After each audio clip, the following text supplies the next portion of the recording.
안녕하세요. 오늘 가져온 이야기는 뱀을 괴롭힌 약방 총각의 최후입니다. 숙종 29년 한양 남산 기슭에 생사당이라는 약방이 있었습니다. 주인 한필상은 35의 나이에 이미 명의로 소문이 자자했습니다. 그의 손을 거쳐간 환자 중 죽은 이가 없다는 소문까지 돌 정도였죠. 양반가의 규수부터 한양 도성의 상인들까지 모두가 한필상의 영약을 구하려 했습니다. 특히 그가 만드는 회생단이라는 약은 죽어가는 사람도 살린다는 전설적인 명약이었습니다. 하지만 아무도 몰랐습니다. 그 신비한 영약의 진짜 비밀을. 한필상에게는 아무에게도 말하지 않는 독특한 습관이 있었습니다. 보름마다 깊은 밤 달이 가장 밝을 때 홀로 남산에 올라 뱀을 잡아오는 것이었죠. 하지만 그는 결코 뱀을 죽이지 않았습니다. 깊은 밤 한필상은 남산 계곡 깊은 곳으로 들어갔습니다. 바위 틈에서 나무 아래에서 때로는 물가에서 뱀을 찾아냈습니다. 그리고 조심스럽게 뱀을 잡아 작은 나무 상자에 담았습니다.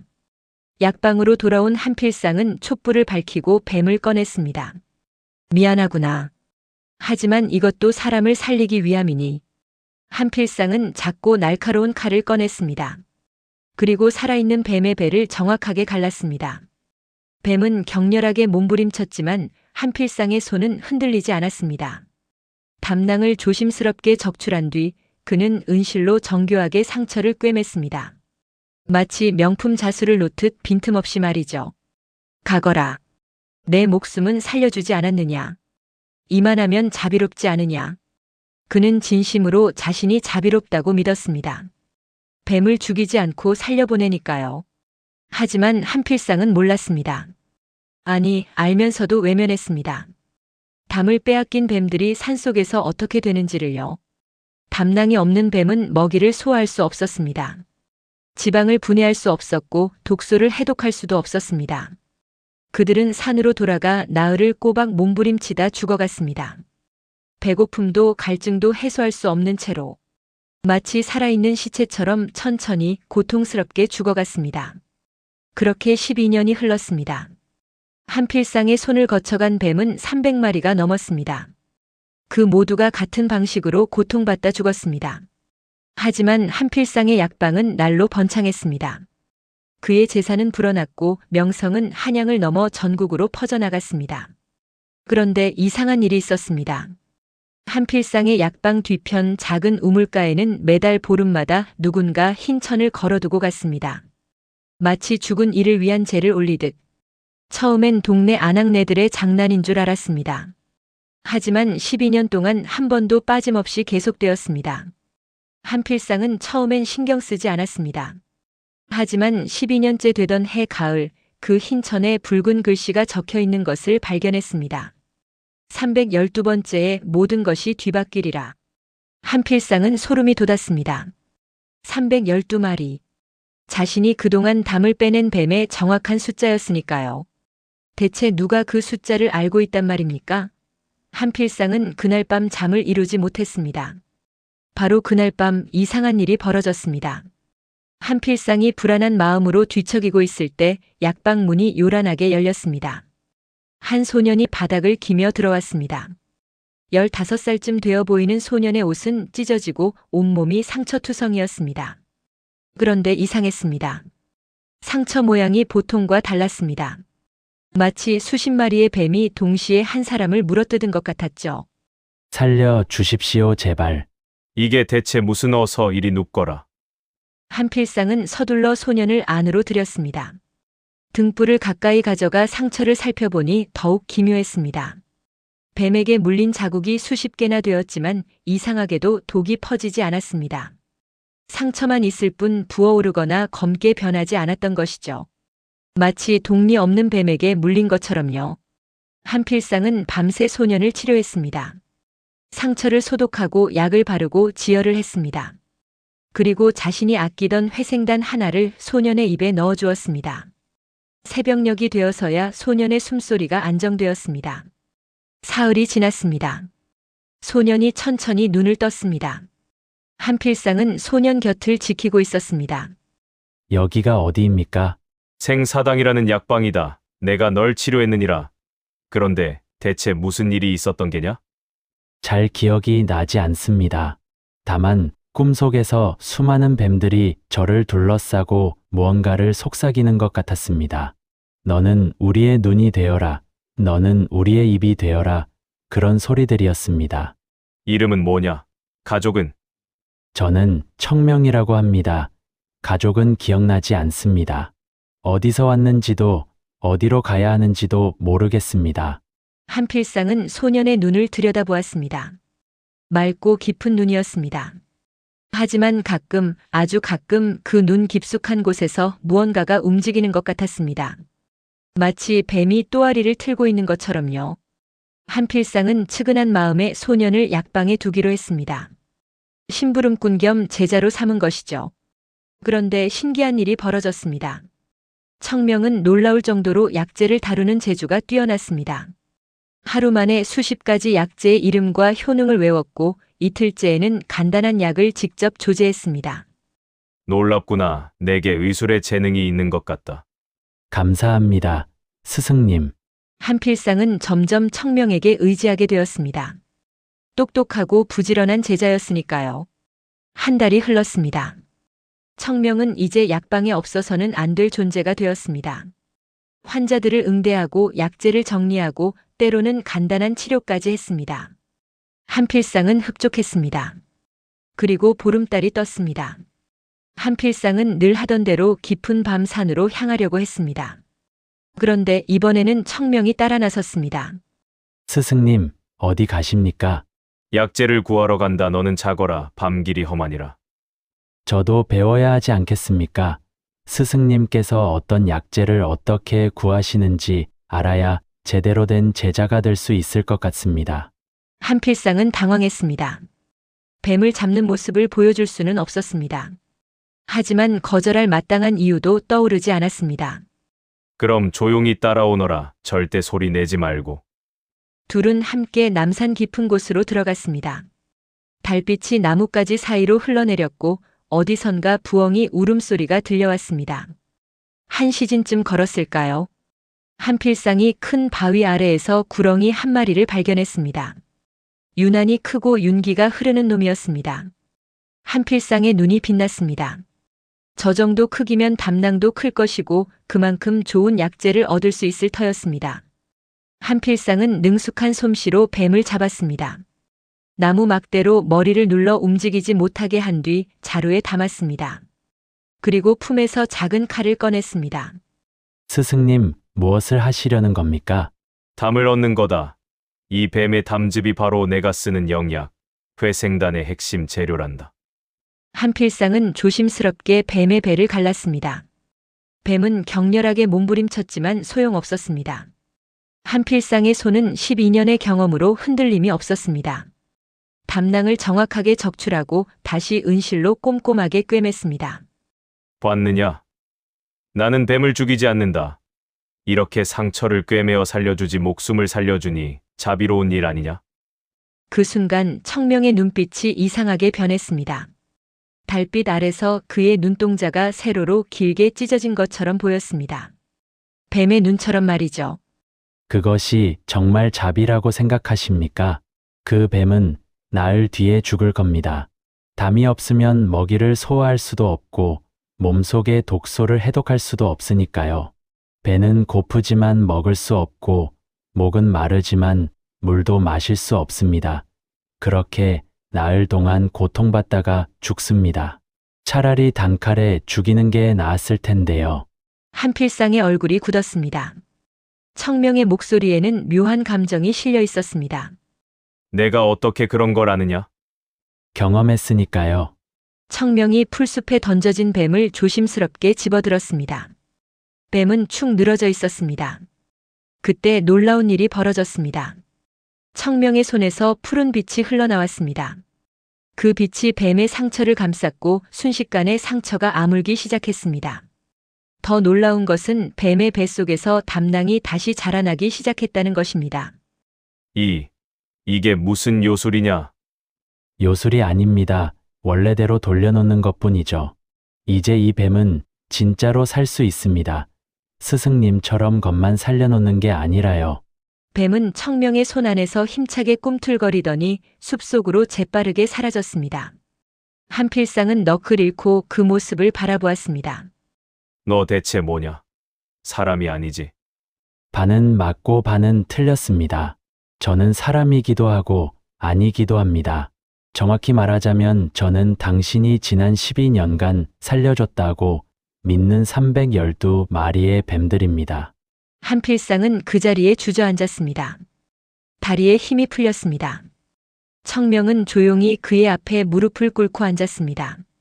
12년 전 당신은 처음으로 뱀의 담을 빼냈습니다. 그때 저는 아직 새끼 뱀이었죠. 남산 계곡에서 평화롭게 살고 있었습니다. 당신은 저를 잡아 담을 빼냈고 살려줬습니다. 저를 다시 계곡에 놓아주셨죠. 하지만 저는 살 수 없었습니다. 배가 고파서 개구리를 잡았지만 소화할 수 없었어요. 물을 마셨지만 몸이 받아들이지 못했습니다. 그렇게 나흘 동안 저는 바위 위에서 몸부림쳤습니다. 살고 싶었지만 살 수 없었어요. 죽고 싶었지만 죽지도 못했습니다. 그렇게 나흘째 되던 날 해가 질 무렵 저는 마침내 죽었습니다. 청명의 목소리에 감정이 실렸습니다. 한필상은 고개를 들 수 없었습니다. 하지만 이상했습니다. 죽었는데도 의식이 남아 있었어요. 몸은 썩어가는데 영혼은 떠나지 못했습니다. 담을 빼앗긴 채 죽은 뱀은 완전히 죽지 못합니다. 원혼이 되어 떠돌게 되죠. 그리고 저는 혼자가 아니었습니다. 청명의 몸에서 푸른 기운이 피어올랐습니다. 그 기운이 모여 형상을 만들었습니다. 수십 마리의 뱀들이었습니다. 크고 작은 푸르고 붉은 온갖 종류의 뱀들이 한필상을 둘러쌌습니다. 당신의 손을 거쳐간 312마리 우리는 모두 같은 고통을 겪었고 같은 방식으로 죽었습니다. 그리고 우리의 원혼은 하나로 모였습니다. 12년 동안 우리는 기다렸습니다. 당신이 스스로 깨닫기를 당신의 자비가 얼마나 잔인한 것인지를요. 나는 단지 사람을 살리려고. 그건 압니다. 당신이 악한 마음으로 한 일이 아니라는 것도 압니다. 하지만 그게 중요한가요? 좋은 의도였다고 해서 고통이 사라지나요? 우리가 겪은 나흘간의 지옥이 정당화되나요? 한필상은 대답할 수 없었습니다. 청명의 말이 가슴을 찔렀습니다. 그럼 너희는 나를 죽이러 온 것이냐? 아니요. 우리는 복수가 아니라 깨달음을 원합니다. 당신이 진정으로 이해하기를 바랍니다. 잠시 침묵이 흘렀습니다. 바람이 불어 나뭇잎들이 바스락거렸습니다. 그때 청명이 다시 입을 열었습니다. 한 가지 방법이 있습니다. 무슨 방법이냐? 거울을 만드는 겁니다. 당신이 우리에게 한 일을 당신도 똑같이 겪는 거죠. 그러면 이해할 수 있을 겁니다. 머리가 아니라 몸으로요. 청명은 품에서 작은 유리병을 꺼냈습니다. 그 안에는 푸른 액체가 담겨 있었습니다. 달빛에 비춰보니 액체 속에서 무언가가 움직이는 것 같았습니다. 이것은 312마리 뱀들의 원한이 응축된 독입니다. 하지만 죽이는 독이 아닙니다. 당신이 이것을 마시면 나흘 동안 우리가 겪었던 고통을 그대로 느끼게 될 겁니다. 그리고 나흘이 지나면 만약 그 고통을 견뎌낸다면 우리는 용서할 겁니다. 당신은 다시 원래대로 돌아올 수 있습니다. 하지만 견디지 못한다면 영원히 그 고통 속에 갇히게 되는 거죠. 한필상은 떨리는 손으로 유리병을 받았습니다. 거부할 수도 있었습니다. 하지만 그는 알았습니다. 이것이 자신이 저지른 죄에 대한 유일한 속죄의 기회라는 것을. 알겠다 받아들이마. 내가 저질렀으니 내가 갚아야지. 한필상은 유리병의 뚜껑을 열었습니다. 순간 코를 찌르는 비린내가 났습니다. 하지만 주저하지 않았습니다. 눈을 감고 단숨에 들이켰습니다. 독은 목구멍을 타고 내려갔습니다. 처음에는 차가웠다가 이내 뜨거워졌습니다. 그리고 곧 한필상의 몸이 경직되기 시작했습니다. 첫째 날 아침 한필상은 극심한 복통으로 눈을 떴습니다. 마치 뱃속에서 뭔가가 녹아내리는 것 같았습니다. 담낭이 사라지고 있었던 것이죠. 이게 첫날입니다. 스승님. 아직 사흘이 남았어요. 한필상은 일어나려 했지만 힘이 없었습니다. 배가 고팠습니다. 하지만 죽을 먹으려 하자 뱃속이 뒤틀렸습니다. 소화할 수 없었습니다. 개원했습니다. 몸이 아무것도 받아들이지 않았습니다. 둘째 날 한필상의 몸에 이상한 변화가 일어났습니다. 피부에 비늘 같은 발진이 돋아나기 시작했습니다. 처음에는 작은 점들이었지만 점점 커지며 온몸을 덮었습니다. 가려웠습니다. 견딜 수 없이 가려웠습니다. 그리고 체온이 급격히 떨어지기 시작했습니다. 한여름인데도 몸이 얼어붙는 것 같았습니다. 이불을 덮어도 불을 피워도 소용없었습니다. 셋째 날 한필상은 더 이상 사람의 말을 할 수 없었습니다. 혀가 갈라지며 둘로 쪼개졌기 때문입니다. 뱀의 혀처럼 말이죠. 눈도 이상해졌습니다. 눈꺼풀이 사라지고 눈이 둥그렇게 커졌습니다. 세상이 다르게 보이기 시작했습니다. 색깔이 사라지고 열만 보였습니다. 가장 끔찍한 것은 감각이었습니다. 모든 촉각이 수백 배로 증폭되었습니다. 바람만 스쳐도 칼로 베이는 것 같았습니다. 옷이 살갗에 닿는 것조차 고문이었습니다. 한필상은 옷을 벗어던지고 바닥을 굴렀습니다. 이제 이해하십니까? 스승님, 우리가 나흘 동안 겪었던 것을요. 한필상은 대답할 수 없었습니다. 다만 눈물만 흘렀습니다. 그 눈물은 이상하게도 푸른 빛을 띠고 있었습니다. 넷째 날 한필상은 완전히 인간의 형태를 잃었습니다. 몸이 길게 늘어나며 뱀의 모습으로 변했습니다. 팔다리가 사라지고 피부는 완전히 비늘로 뒤덮였습니다. 하지만 의식만은 또렷했습니다. 그것이 가장 큰 고통이었습니다. 자신이 뱀이 되어가는 것을 모두 느끼고 보고 겪어야 했습니다. 나흘째 해가 지고 달이 떴습니다. 보름달이었습니다. 청명은 뱀이 된 한필상 앞에 조용히 앉았습니다. 나흘이 지났습니다. 스승님, 이제 선택해야 합니다. 이대로 영원히 뱀으로 살 것인지 아니면 인간으로 돌아가되 우리와 함께 속죄할 것인지. 뱀이 된 한필상은 간신히 고개를 들었습니다. 청명을 바라보았습니다. 그리고 천천히, 아주 천천히 고개를 끄덕였습니다. 인간으로 돌아가고 싶다는 뜻이었습니다. 하지만 그것은 도망이 아니었습니다. 속죄하고 싶다는 뜻이었습니다. 좋은 선택입니다. 하지만 대가가 있습니다. 공짜는 없는 법이니까요. 청명이 손을 뻗었습니다. 그의 손에서 푸른 빛이 흘러나와 한필상을 감쌌습니다. 천천히, 아주 천천히 한필상의 몸이 다시 인간의 형태로 돌아왔습니다. 먼저 팔다리가 자라났습니다. 비늘이 사라지고 피부가 돌아왔습니다. 갈라진 혀가 다시 붙었습니다. 하지만 완전히 원래대로 돌아온 것은 아니었습니다. 한필상의 왼쪽 눈은 여전히 뱀의 눈이었습니다. 세로로 긴 눈동자가 불빛 아래서 빛났습니다. 그리고 왼팔에는 비늘 무늬가 새겨져 있었습니다. 이제 당신은 평생 이 표식을 지니고 살아야 합니다. 당신이 저지른 일을 잊지 않도록, 그리고 다른 이들도 경계하도록 말입니다. 이것으로 충분하지 않은가? 아니요, 이것만으로는 부족합니다. 당신은 지금까지 수많은 사람을 살렸습니다. 하지만 그 이면에 312마리의 희생이 있었죠. 이제 당신은 그 진실을 모든 이에게 말해야 합니다. 그럼 나는 명성을 잃을 겁니다. 사람들은 당신을 괴물이라 부를 겁니다. 하지만 그것이 진정한 속죄입니다. 받아들이시겠습니까? 한필상은 오랫동안 침묵했습니다. 하지만 그는 지난 나흘간의 고통을 기억했습니다. 받아들이겠소. 내가 저질렀으니 내가 갚아야지. 다음 날부터 한필상은 변했습니다. 약방 문 앞에 큰 팻말을 걸었습니다. 이 약은 312마리 뱀의 고통으로 만들어졌습니다. 사람들은 처음에는 무슨 뜻인지 몰랐습니다.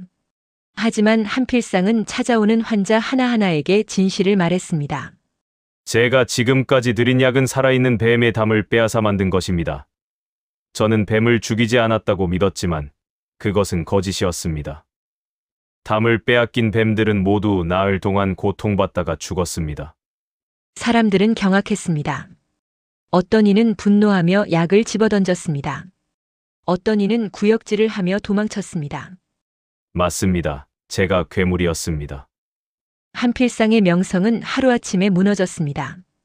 사람들은 그를 피했고 뱀눈 의원이라고 손가락질했습니다. 하지만 한필상은 멈추지 않았습니다. 그는 이제 뱀의 담 대신 다른 약재를 연구했습니다. 산삼, 영지버섯, 녹용 같은 귀한 약재들을 직접 산에 들어가 찾았습니다. 효과는 예전에 회생담만 못했지만 그래도 사람을 치료할 수 있었습니다. 그리고 무엇보다 중요한 것은 더 이상 어떤 생명도 고통 속에 죽이지 않았다는 것입니다. 청명은 여전히 한필상의 곁에 남아 있었습니다. 처음에는 감시자였지만 이제는 진짜 제자가 되었습니다. 둘은 함께 산을 오르고 약재를 찾고 환자를 돌보았습니다. 시간이 흘렀습니다. 처음에는 아무도 찾지 않던 약방에 조금씩 사람들이 돌아오기 시작했습니다. 한필상의 진심을 본 이들이었습니다. 10년이 흘렀습니다. 한필상은 이제 45이 되었습니다. 뱀눈과 비늘 무늬는 여전했지만 그의 얼굴에는 평온함이 깃들어 있었습니다. 어느 가을날 낯선 여인이 약방을 찾아왔습니다. 새하얀 옷을 입은 그녀는 한필상을 보자 조용히 미소 지었습니다. 한필상 선생님이십니까? 그렇습니다만 누구시죠? 저는 22년 전 선생님이 처음으로 함을 빼냈던 백사입니다. 한필상의 얼굴이 굳어졌습니다. 청명이 놀란 표정으로 여인을 바라보았습니다. 놀라실 필요 없습니다. 저는 해치러 온 게 아닙니다. 남산의 산신령께서 저에게 기회를 주셨죠. 만약 한필상이 진정으로 뉘우치고 변한다면 그를 용서하라는 기회였습니다. 그래서 저는 22년 동안 지켜봤습니다. 백사가 한필상에게 다가왔습니다. 그녀가 손을 들어 한필상의 뱀눈을 쓰다듬었습니다. 당신은 변했습니다. 진정으로요. 명성을 버리고 부를 버리고 자존심을 버렸습니다. 그리고 진짜 자비가 무엇인지 배웠죠. 이제 당신을 용서할 수 있을 것 같습니다. 용서받을 수 있습니까? 백사가 손을 들자 한필상의 뱀눈이 천천히 원래대로 돌아가기 시작했습니다. 세로로 길었던 눈동자가 둥글게 변했습니다. 왼팔의 비늘 무늬도 조금씩 옅어졌습니다. 작은 흔적은 남아있을 거예요. 잊지 말라는 뜻입니다. 감사합니다. 진심으로 감사합니다. 저도 떠나야 합니까? 그건 내가 선택할 일이야. 원하는 풀렸으니 떠날 수도 있고 남을 수도 있어. 청명은 한필상을 바라보았습니다. 저는 조금 더 남겠습니다. 아직 배울 게 많으니까요. 그래, 고맙다. 청명아. 백사는 그렇게 미소 지으며 사라졌습니다. 마치 안개처럼 바람처럼. 잊지 마세요. 모든 생명은 소중합니다. 크든 작든 사람이든 짐승이든요. 그 후로도 한필상은 계속 약방을 꾸려갔습니다. 더 이상 명의는 아니었지만 진심으로 사람을 아끼는 의원이었습니다. 그리고 청명은 진짜 제자가 되어 그의 곁을 지켰습니다. 세월이 더 흘러 한필상이 노인이 되었을 때 어느 날 젊은 의원 하나가 찾아왔습니다. 선생님, 소문을 들었습니다. 선생님께서 예전에 뱀의 담으로 명약을 만들었다고요. 그 비법을 가르쳐 주실 수 있습니까? 한필상은 젊은 의원을 바라보았습니다. 그리고 천천히 고개를 저었습니다. 그 방법은 가르쳐 줄 수 없네. 하지만 한 가지는 가르쳐 줄 수 있지. 무엇입니까? 진정한 자비는 살려주는 것이 아니라 고통을 주지 않는 것이라네. 한 생명을 살리기 위해 다른 생명을 희생시킨다면 그건 치료가 아니라 살인이지. 그것을 깨닫는데 나는 22년이 걸렸네. 한필상은 자신의 왼팔을 보여주었습니다. 희미하지만 여전히 남아있는 비늘 무늬를 말이죠. 이것이 내 죄의 증표일세. 평생 지니고 가야 할 흔적이지. 자네는 이런 흔적을 남기지 말게. 그날 밤 한필상은 오랜만에 남산에 올랐습니다. 보름달이 밝게 빛나고 있었습니다. 그리고 조용히 중얼거렸습니다. 미안하다. 정말 미안하다. 바람이 불어왔습니다. 그 바람 속에서 희미하게 뱀들의 소리가 들리는 것 같았습니다. 하지만 원망의 소리가 아니었습니다. 이해한다는, 용서한다는 소리였습니다. 한필상은 천천히 산을 내려왔습니다. 청명이 아래에서 기다리고 있었습니다. 둘은 함께 약방으로 돌아갔습니다. 그 후로도 생사당은 오래도록 사람들을 치료했습니다. 명성은 크지 않았지만 진심은 깊었습니다. 그리고 사람들은 이 이야기를 대대로 전했습니다. 자비는 살려주는 것이 아니라 고통을 주지 않는 것이다. 한 생명은 다른 생명과 바꿀 수 없다. 그것을 잊는 순간 우리는 괴물이 된다. 백사의 거울. 그것은 우리 모두에게 비춰지는 거울입니다. 우리가 남에게 한 일은 결국 우리에게 돌아옵니다. 한필상처럼 나흘간의 지옥을 겪기 전에 우리는 깨달아야 합니다. 진정한 자비가 무엇인지를요. 재밌게 보셨나요? 진짜 괴물은 태어나는 것이 아니라 스스로를 정당화하는 순간 만들어지는 것 같습니다. 할 수 있는 것을 모두 하는 것이 아니라 해서는 안 될 것을 끝내 하지 않는 것이 중요한 것 같습니다. 오늘도 시청해 주셔서 감사합니다. 구독과 좋아요, 알림 설정 부탁드립니다. 저는 더 흥미로운 이야기로 찾아뵙겠습니다.